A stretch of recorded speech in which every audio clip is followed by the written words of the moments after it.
Good morning, everyone. Thank you for joining us as we embark on a captivating journey around AI and cloud.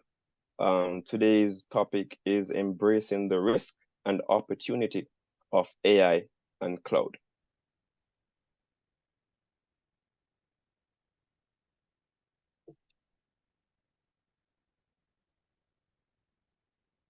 Today, your presenters are myself, Claston Brown, who is the IT Audit and Assurance Manager here at Symptai, and I'm supported by Donovan McPherson, who is the IT Audit and Assurance Lead. So, Symptai, we are a 25 years old business. We were primarily started as an IT audit firm, but in recent years, we have diversified our portfolio into cybersecurity, transformation services and compliance, risk and data management, and most recently, data privacy and protection. We have served over 400 clients across the Caribbean, North America, and most recently, Africa. Our headcount is about 60 plus, and we are currently growing, and we are looking forward to helping you as we shape the landscape as it relates to AI and cloud adoption. Now, from today's webinar, I know persons would have been curious about what it is that we'll be discussing. So a quick overview of what you should learn or come away with from this webinar is we'll provide an introduction into what is cloud and what is AI. Also, we will discuss the use cases across various industries within North America and also our own, the Caribbean. We'll also discuss the key enablers of AI and cloud, which is data, a key component. And we'll also look at the various risks or the impact of AI and cloud on your corporate risk profile, and also how to remediate or address some of these challenges. We'll also discuss how us, Symptai, can help you to prepare for AI and cloud adoption and ensure that you are successful in your AI and cloud investments. And as usual, we will have the questions and answers afterwards. So most of you we have some AI or cloud solutions in place, but room for improvement. That isn't really surprising because I know that out of the two technologies, cloud would be the most used currently. And for those innovators, they're probably using AI in their environment already. The second selected response is exploring options, but haven't started implementation as yet.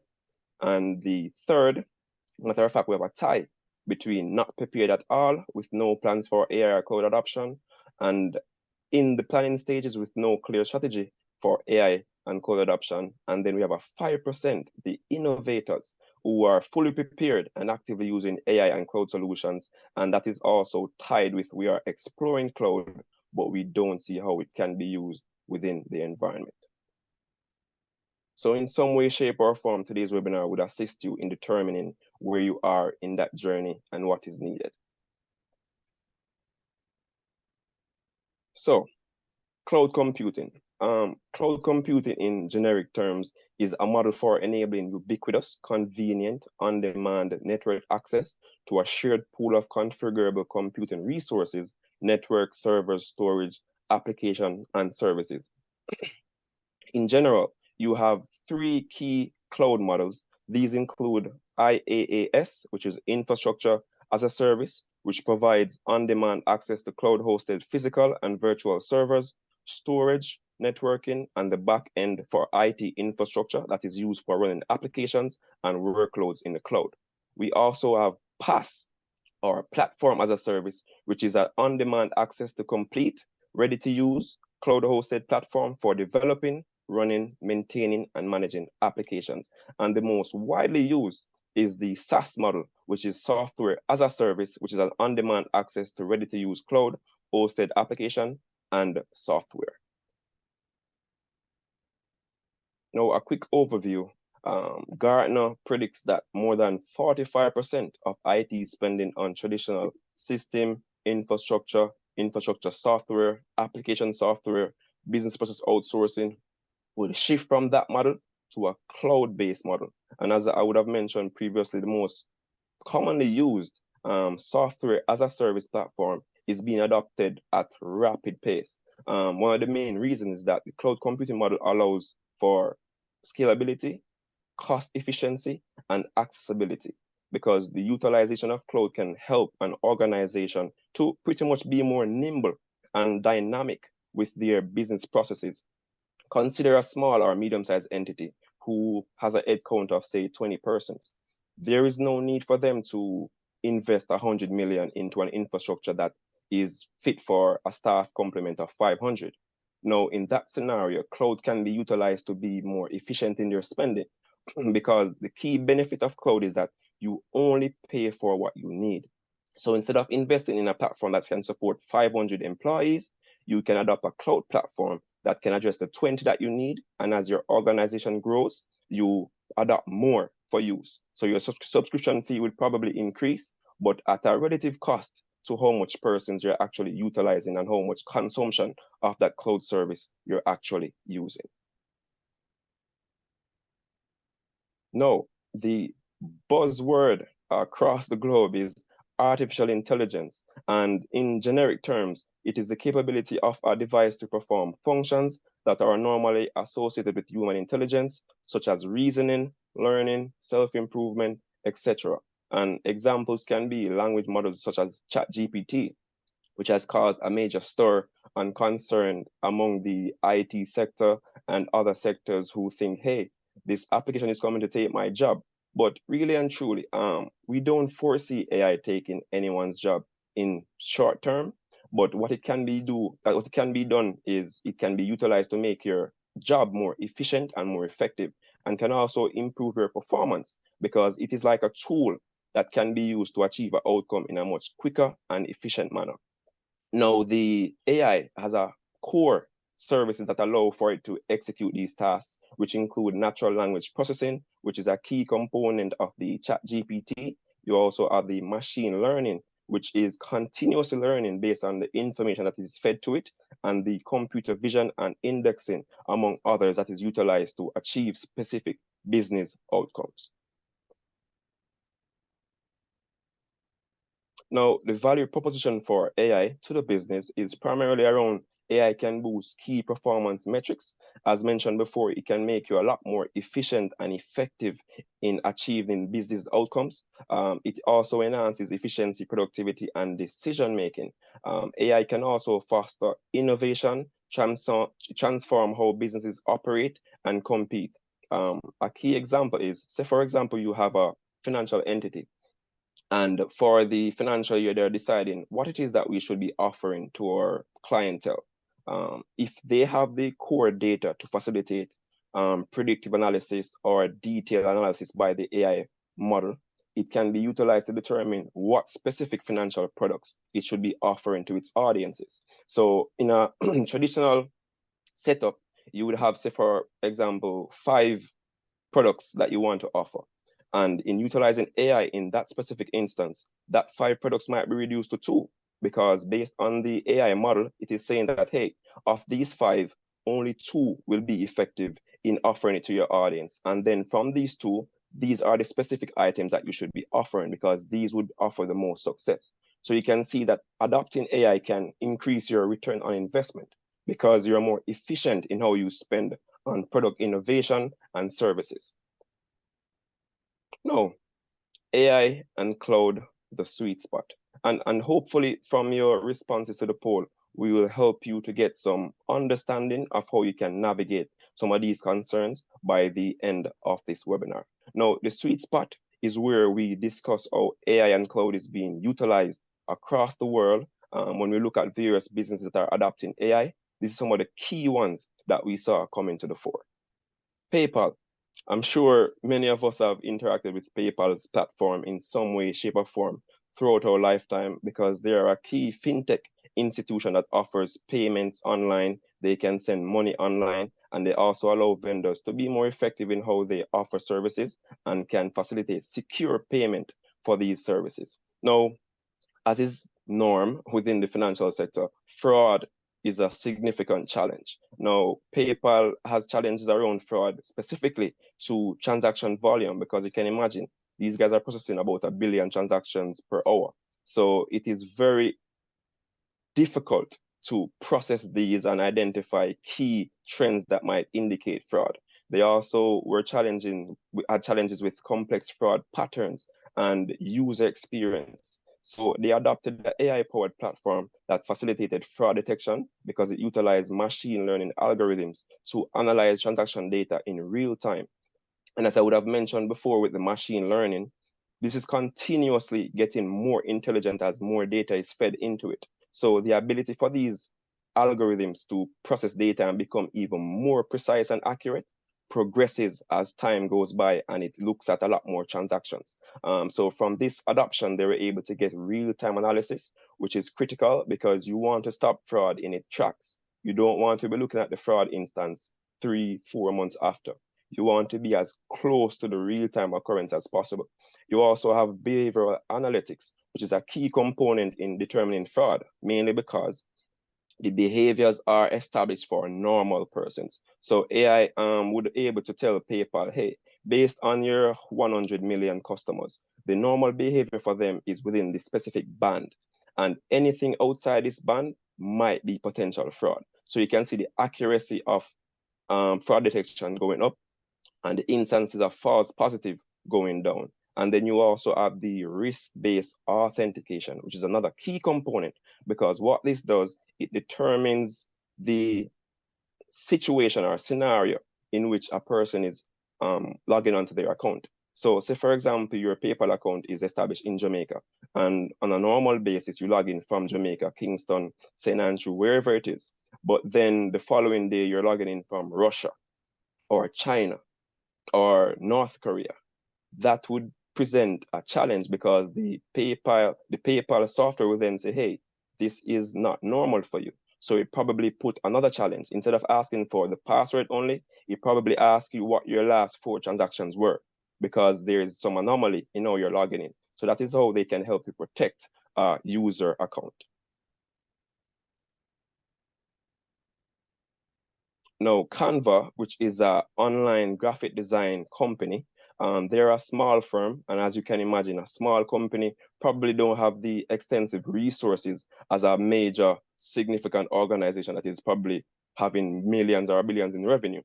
So what Canva was allowed to do or was able to do was to adopt a cloud platform to fit their specific needs. So instead of building out a data infrastructure of 10 million, they were able to adopt a cloud platform, SaaS, maybe platform as a service and also infrastructure as a service at a reduced cost. So that 10 million spend that they would require to do initially is now reduced to probably 1 million.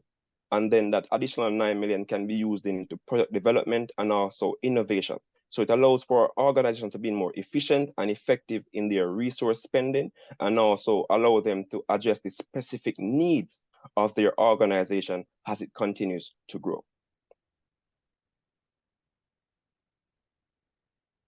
Now, within the Caribbean, Barbados adopted an AI-powered predictive healthcare system that leveraged data to identify and support individuals with high risk of developing NCDs.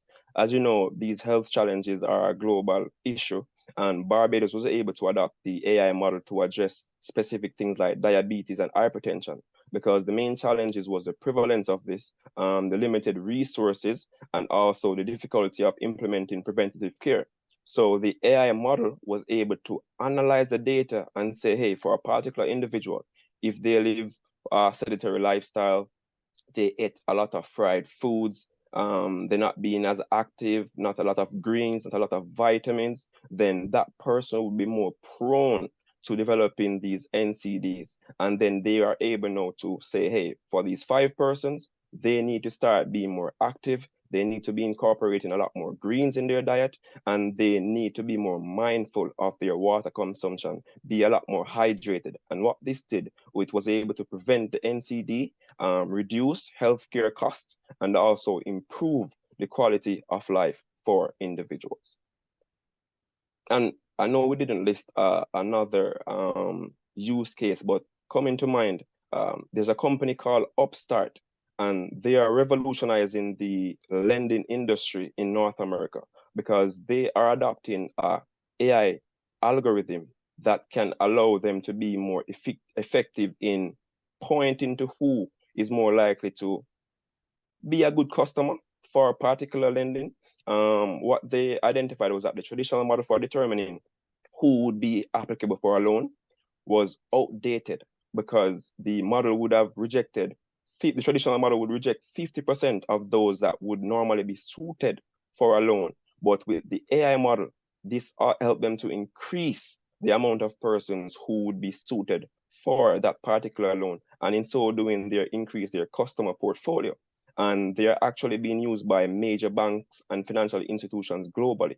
So there are various ways, use cases that even though it's not listed here, there are ways that AI or cloud can be utilized to leverage that technology and gain additional competitive advantages and a lot of benefits. Now, I would have discussed the importance of data, but this cannot be stated enough. Data isn't just about the storage, it's about generating insight. The AI algorithms thrive on data. So the data governance, the data structure, the data controls, the confidentiality, the integrity, accuracy, completeness of data becomes even more important in the current landscape as you seek to adopt AI models within your environment. Because believe me, AI algorithms aren't just smart like that. It is smart because of the data that is fed to it.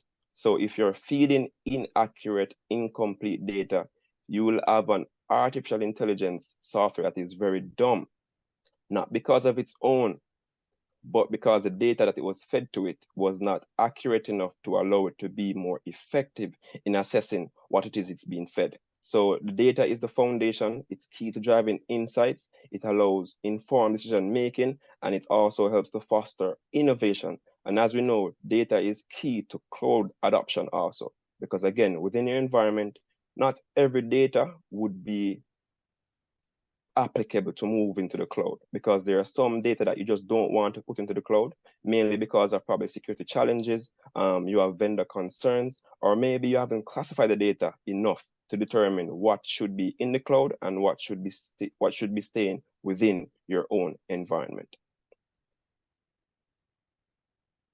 Now, leveraging data for decision making is crucial because without that, you won't get the insights that you need.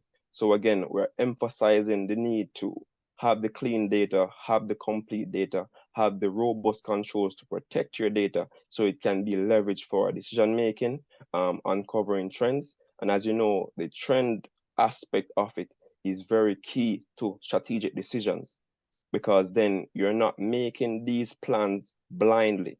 You have the data that you're using to enhance what you're doing, and you might need to tweak particular components of your strategy based on what the trends are showing. And that will make you a lot more effective in how you're executing your business processes. And it can also be used to predict future outcomes.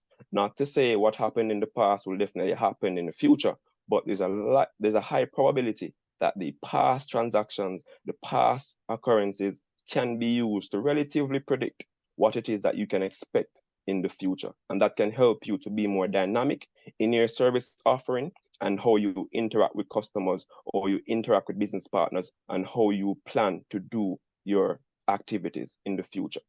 It can also be used to optimize operations because again, the data can show you where you're having inefficiencies within your environment and how best to address those because probably you have a manual process that can be optimized to be more automated. Now, having the data to process that information will allow you to address these key processes in a more timely manner, which means you can have staff or employees being more freed up to do more critical tasks within your organization.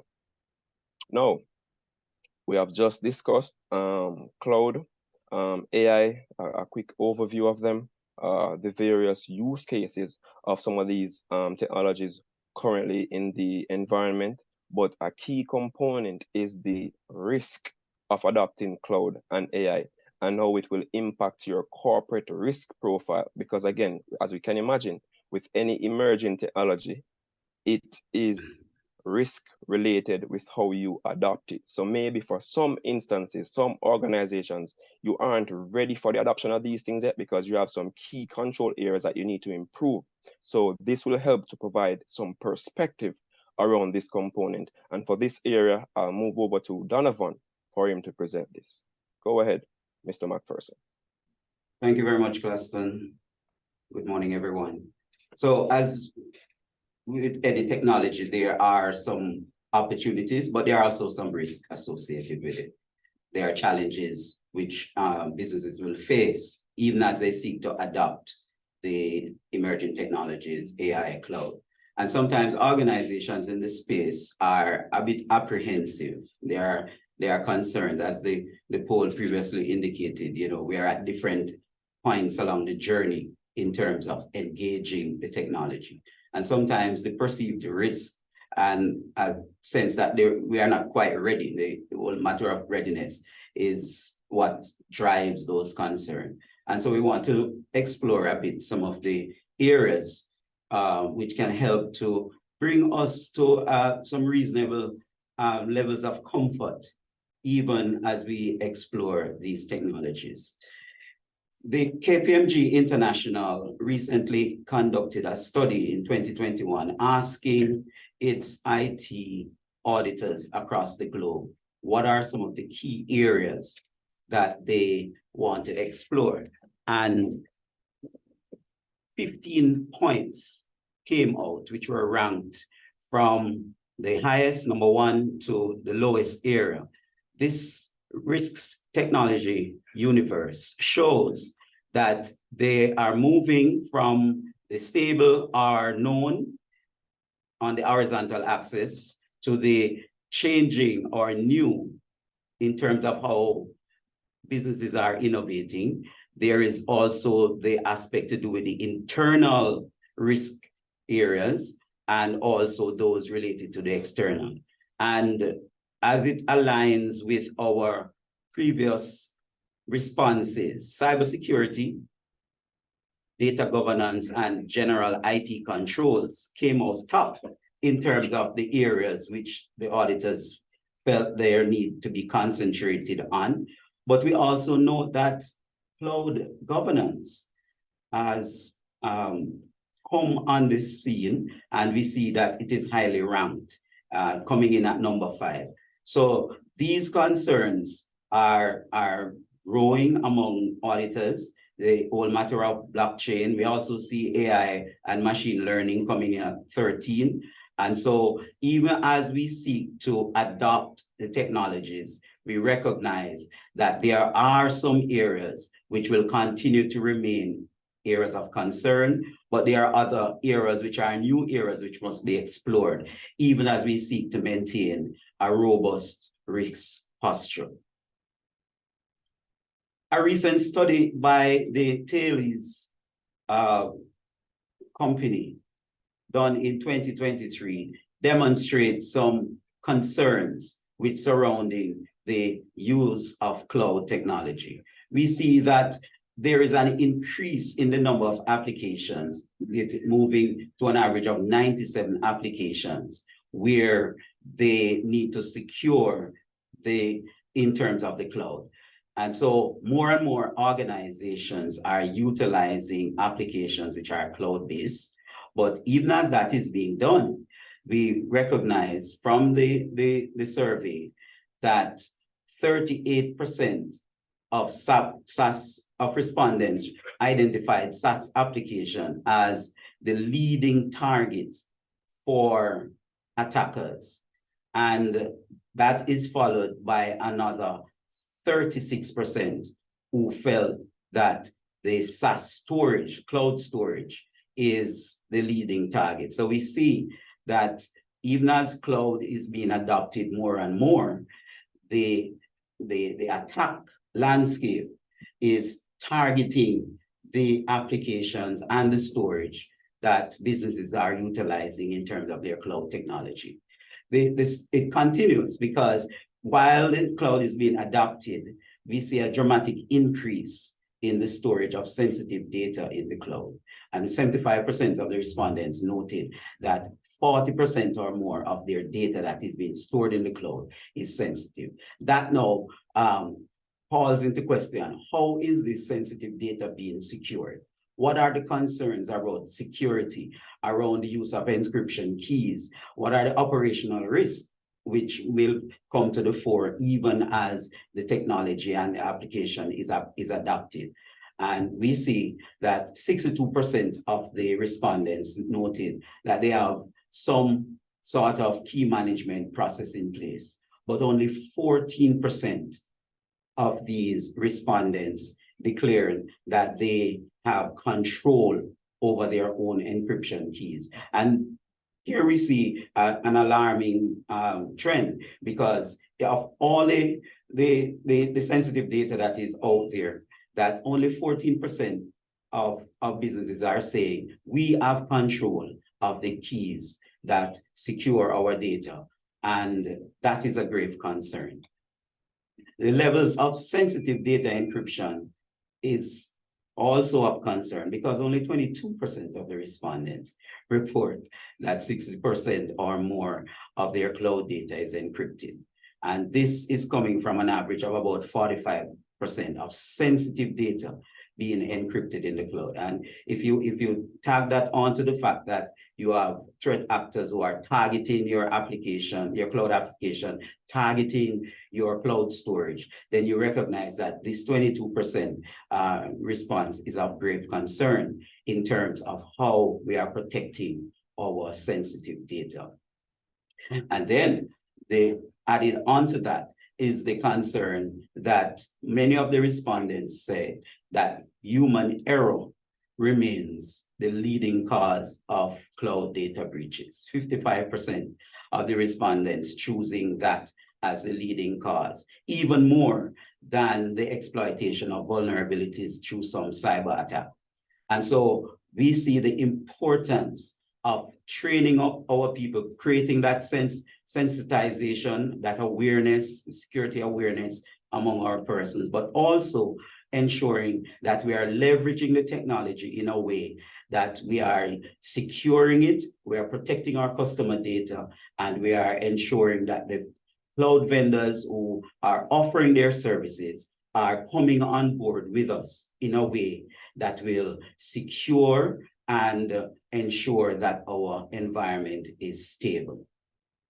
So what then are some of the risks which would arise from these? As we can see, many of the occurrences would generate some concerns. Plaston spoke earlier about the importance of data. Data as it is used in the cloud, whether through application, through storage, through services, will arise as one of the major risks as it comes to cloud security. The possibility of data loss, data breaches, of data being leaked or siphoned off, and especially if you have your sensitive data in the cloud, you do not want to be at a place where you are losing your sensitive information and you are not aware. And so the whole matter of data loss prevention as it relates to cloud technology is an important part. The whole matter of adopting the proper backup procedures to ensure that if we lose our data, then we are able to fall back on our backup. And so we have to consider the risks surrounding data and how we govern our data. There are also platform-related risks. And these would have to do with things such as misconfiguration of the cloud environment, having insecure application interfaces, or having a lack of control over our data repositories, making sure that when we provision our cloud environment and when that provision is done, it is as secure and as robust as possible so that we do not end up in a state where we are being exposed in ways that we don't want to. We also see that the cloud environment provides the opportunity to rapidly provision new services. And as we've spoken earlier, you can acquire whether it is application, whether it is storage space, you can do that at a very quick pace. But you also need to ensure, as you consider the risk profile of your cloud infrastructure and environment, that the security of your environment, the way that that security is being automated in relation to the confidentiality, the integrity, and the availability of our cloud-based resources is keeping pace with how we are provisioning, how we are rolling out our cloud services. We cannot roll out our services and leave security behind. And so even as we consider the utilization of the services, we have to consider matters such as multi-factor authentication, that we are not just accessing our cloud-based resources through a single password, but that there is something else, that just in case there are exposures, just in case there are issues such as account hijacking, just in case any of our employees, who, as we noted earlier, the human factor, which presents a risk. Many of our employees fall prey to phishing attacks, to malware attacks, and they may provide information which could breach our security posture. So we want to make sure that our security automation is keeping pace with the rollout of our cloud environment. And then fourth and finally, the vendor and third-party risk. We need to make sure that we have a robust vendor management framework in place, even as we seek to adopt the cloud. We want to make sure that our cloud vendors are provisioning what we have contractually agreed, ensuring that our contracts have the necessary clauses in place, the necessary attestation of our vendors to protect our business and the investment that we are making. And so there is need to do adequate due diligence as far as adopting a cloud vendor is concerned. We cannot just allow a vendor, because a vendor is a name brand or is popular and established in the market. We can allow ourselves to reduce our due diligence and assume that everything is taken care of. We, as the client, must ensure that we consider the vendor risks which are associated with cloud adoption. And even as we explore these emerging technologies of cloud and AI, we recognize that the NIST framework, the industry standard, which we have been using and adopting in other areas of risk assessment, also provides a scope for how we review our cloud environment risk profile. And so NIST talks about governance, the whole matter of ensuring that we have adequate policies and procedures in place for our provisioning, the areas to do with regulatory and compliance, making sure that we are aligned in terms of observing and following the requirements which are imposed upon the business to make sure that we do not breach our regulatory obligations. Trust factors, looking at matters such as data ownership rights, and so that if in case the data that we provide to the cloud vendor is being stored in some foreign location, then we understand clearly what are the implications for that. Is the data proprietary to us, or is it in another jurisdiction, which could create concern? And so this gives us that framework around which we can carry out our risk assessments, looking at software, looking at data protection, looking at the whole matter of ensuring that we have controls in place for incident response, for access management, and for verifying the identity of our users. We now move on to speak a little bit about the risk profile as it relates to AI. Klassen would have outlined some of the use cases which are being adopted in the environment currently.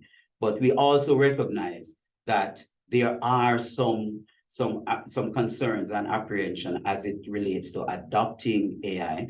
And as we said, the technology is new. It is advancing very rapidly in some spaces. The concern about the language model and how those language models will handle information that is received. And so we have identified 5 key risk areas that we would want to explore, even as we consider our AI technology adoption. We talk about the whole matter of the security threats. We listed earlier that the auditors felt that cybersecurity remained as the #1 issue. And even in our responses, we also identified that that was a great concern. And so for the AI adoption, we also need to consider that there's a possibility that our algorithms on our AI systems may be breached, they may be exploited, they may be used maliciously, they may be used to cause dissonance in our space. They may be used to give our customers an impression of our business, which may not be so because of them being breached. And so we need to ensure that when we are considering the risks, that there is adequate hardening or our AI models, that there are tests which are carried out to verify the security posture of the AI service and system that we are implementing. We also look at the whole matter of impaired fairness when it comes to risk. And this is one of the big concerns for persons engaged in AI. The question as to whether the algorithm and the information that is being produced based on the data that is being fed, will it produce some sort of bias? Will it cause conclusions to be drawn resulting in discrimination or resulting in customers being left out of our business efforts because the information and the conclusions are skewed?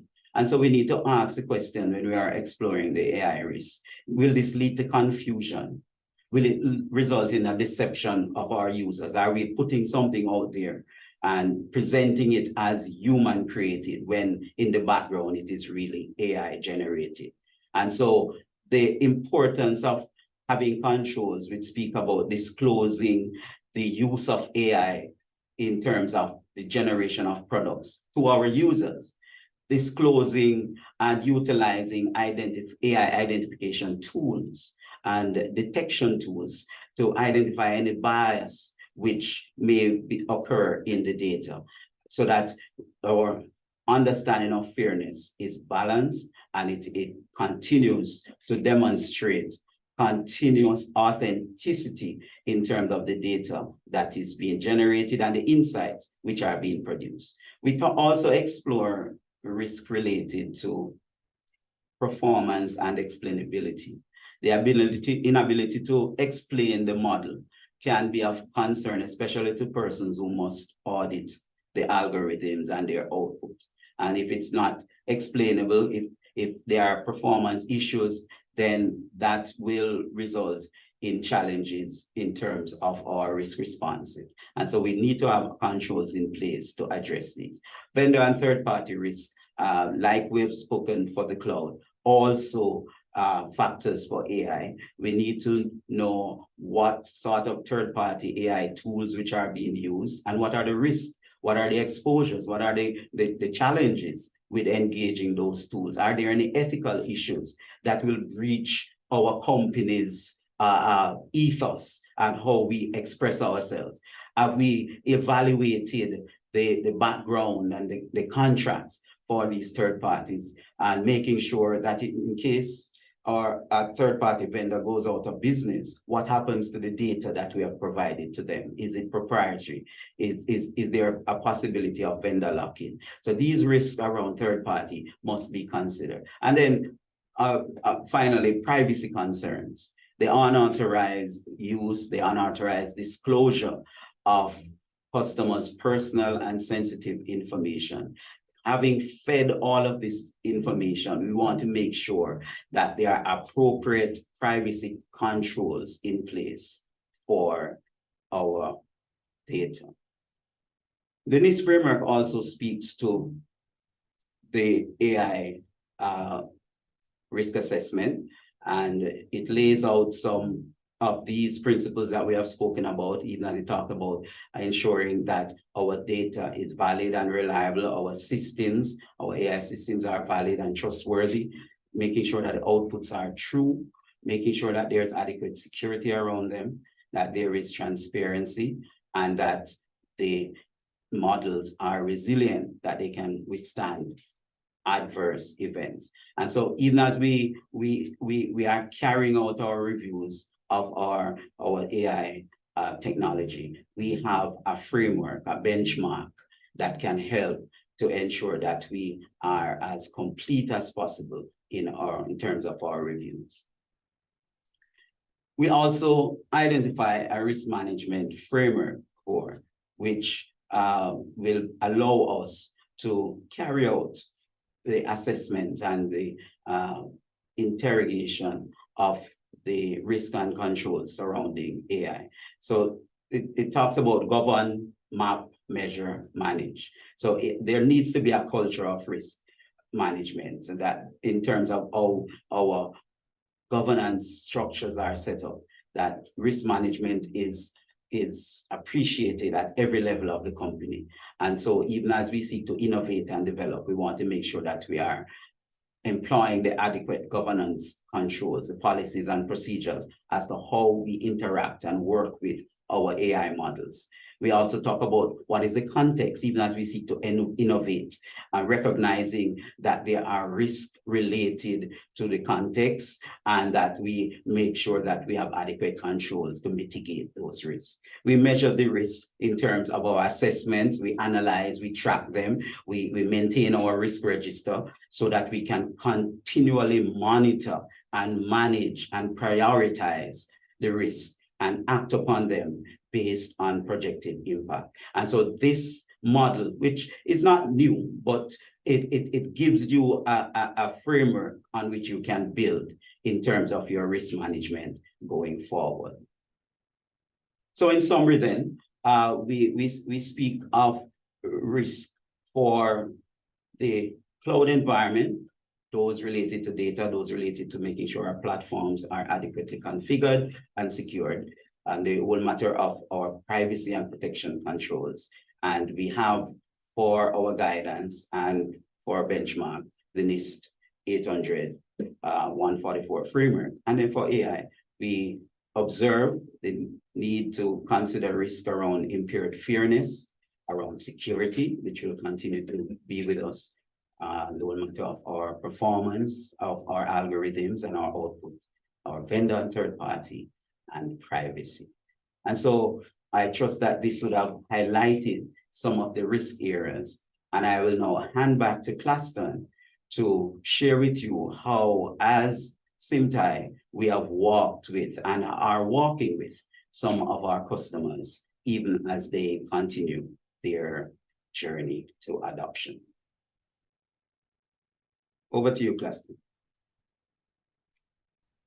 Thank you so much, Donovan, for that comprehensive assessment of the risks profile associated with AI and cloud adoption, how a company will look prior to adoption of these technologies, and how the company will look post-adoption of cloud and AI. And just to be completely clear and frank, the risk management around AI and cloud is not significantly different from our traditional models. The principles are still the same, but what happens is the activities associated with achieving these objectives and outcomes is now modified or adjusted or adapted to fit the risks associated with AI and cloud. So you will still need your change management controls, you will still need your information security controls, you will still need your policies and procedures, your governance frameworks. You will still need all of these things, because at heart, AI and cloud are just applications, just a different form of application, an evolved version. But the risks management of these things are pretty much the same. We just change the activities to achieve the same outcome. So to my assurance professionals, don't be alarmed, don't be scared. It's a new frontier, but as with all challenges, there is always opportunity just ahead of them. So we have helped a lot of customers across the Caribbean, North America, Africa to navigate this space currently. And they are pretty much seeing some very good outcomes already. So as is customary, we have assessed the risks outlined here, and we have actually developed a portfolio to help a company transition to the adoption of these services. Now, to be honest with you, we pride ourselves at Symptai of not having a one-size-fit-all approach for our services. We always consider the client environment and try as best as possible to modify our services to fit what your current needs are. And from assessing the risk profile associated with AI and cloud, we identified a couple services that can be of significant value to an organization wherever you are on your AI or cloud adoption journey. Now, primarily, our IT audit co-sourcing is one of the key services that most of our customers subscribe to, mainly because this helps us to work with your internal audit department. One of the key challenges is that we don't have the current skill sets as it relates to IT auditing within the space locally and within the Caribbean. And just so you know, this issue isn't just for the Caribbean. This is a challenge that is experienced by organizations globally.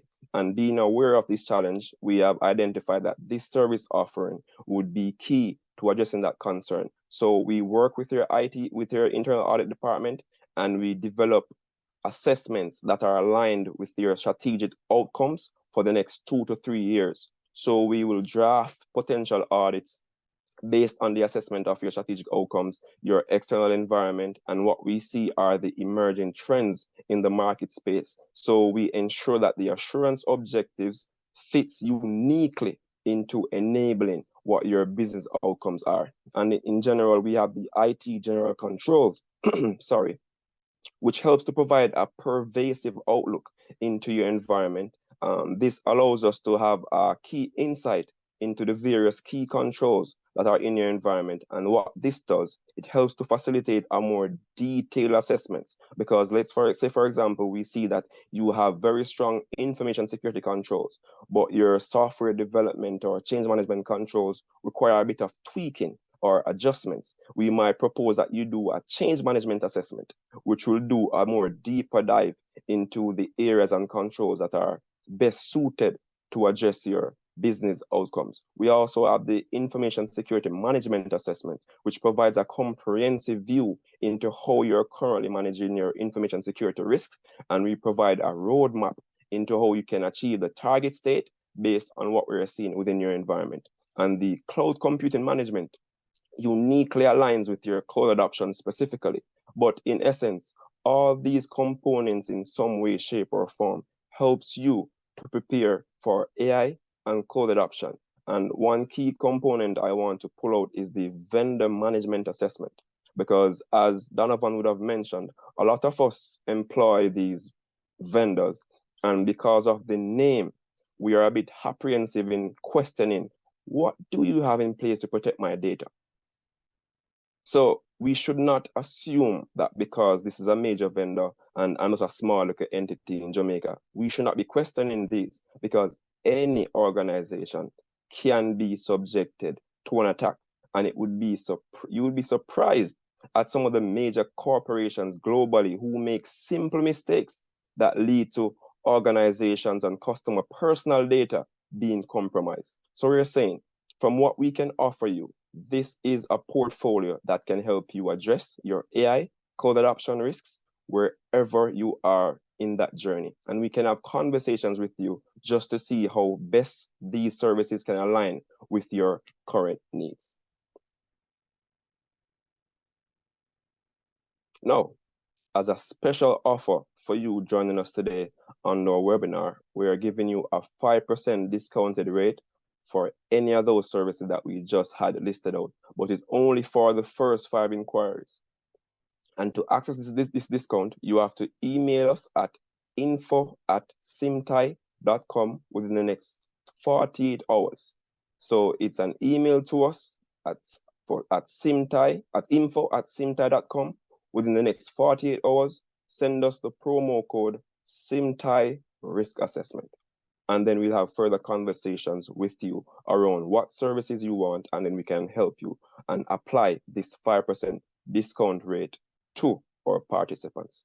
And with that being said, we thank you for joining us. We really hope that you would have gained some knowledge or be more aware of where you are in your current journey, and specifically knowing what the risks exposures are for you as an entity and how you can best address these risks. And with that said, thank you so much. We'll now move to the questions.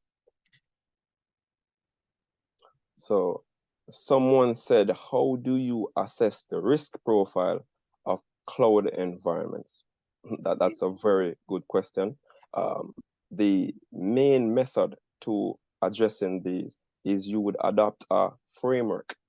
Now, there are many frameworks out there, but there are key ones that we utilize internally. But you would adopt a framework. That framework will outline some of the key control areas that would be significant or critical to achieving a secure outcome for the cloud. And then you adapt this to your specific environment and do the activities or assessments to address those concerns. Or the easier approach is just to call us here at Symptai, and we'll help you to address those cloud security concerns. Another attendee asked, what services do you offer to assist in cloud and AI adoption? Not sure if you would have seen the slide prior to this. Donovan, could you go back to the slide with the service portfolio? So the service portfolio that we outlined here addresses your AI and cloud adoption in some way, shape, or form. So it would be too early to say which one is required for your environment, because that would require an assessment just to see where you are in that journey. And then in doing that assessment, we can specifically say, okay, based on where you are, this would offer you the most value in that journey. Another very good question I'm seeing, what skill sets is required for an organization to effectively manage AI and cloud risks? Now, the skill sets associated with the management of these are very unique in terms of you would need the general information security management skills, but also for the AI component of it, I realize software development skills are very key to effectively managing the AI, because the algorithms are the main concern. And you would need someone who is able to analyze these algorithms to identify if there are any loopholes, any areas for compromise, or any inaccurate codes that might lead to vulnerabilities within your environment. So we'd say general information security management, specific to cloud and AI, and also for AI, software development skills. And these aren't hard and fast. So the best approach would be to assess what your current in-house skills are, and then map those to a skills matrix for AI and cloud. And you will see immediately where your gaps are and how best to address this. Now that would have been, go ahead, Donovan. I see one question around operational risk, around internet availability and mitigation strategies. And again, operational risk would occur in terms of our security, in terms of our making sure that fraud detection is carried out. Our user acceptance testing would also be involved there, making sure that our business systems are robust and checking for authentication and so on. But these areas in terms of our operational risk would require us to have an established operational risk framework that we will utilize in the environment that's accepted and approved from the board level and applied in terms of how we address the concerns presented. Awesome. And so we'll take one more question. I saw a question that says, can you give us any specific use cases for AI in HR management? Yes, two simple use cases. One, AI can be utilized to, say, for example, you're looking for a new employee, or you're trying to fill a particular position. The AI model can be used to assess resumes and do a shortlisting based on the criteria that you would have established for the role. So instead of someone manually going through 100 resumes, that data can be fed digitally into the AI, and the AI would say, hey, based on your criteria, these are the top 5 or top 10 candidates that I think can be interviewed to best fit this organization. Now, the only challenge with that is that the AI would just be using the resume information, and then further validation would be needed based on an interview to see if these persons in fact have the skill sets that they have outlined. Another use case within the HR environment is the AI model can be used to assess your current skill sets in-house. So you could tell the AI that, hey, I want to move to the cloud within the next 3 to 5 years. Based on the data that you have, what are the skill sets do I have currently, and where are the gaps, and what do I need to ensure that our strategic outcomes are achieved? And the AI could assess that data and say, based on your own 100 employees, 2 are very strong in these areas that could help to enable these strategic outcomes. But for the others, these are the skill sets that they need to develop and hone to ensure that your strategic outcomes are achieved. So those are 2 examples. But again, the key component to facilitate these use cases is clean, accurate data. So for the other questions, I would say send us an email and we will reply to those in short order. So thank you guys for joining us and giving us your time. We do hope that this was a very valuable experience for you, and we look forward to speaking with you in the future. Take care. Bye.